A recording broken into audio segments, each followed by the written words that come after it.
Electromagnetic wave, ऐसी waves जिनके अंदर इलेक्ट्रिक फील्ड और मैग्नेटिक फील्ड एक दूसरे के परपेंडिकुलर होती है, उन्हें हम लोग इलेक्ट्रोमैग्नेटिक वेव्स कहा जाता है।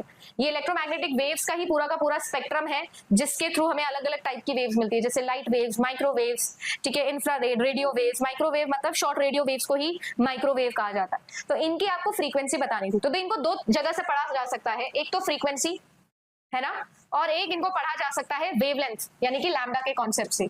अब जो आपका लैम्डा होता है वो इनवर्सली प्रोपोर्शनल होता है फ्रीक्वेंसी के। इसका मतलब ये है कि आपकी जैसे जैसे फ्रीक्वेंसी बढ़ेगी वैसे वैसे आपका वेवलेंथ गिरेगा। लाइट वेव है, माइक्रोवेव है, इंफ्रारेड है और रेडियो वेव्स है।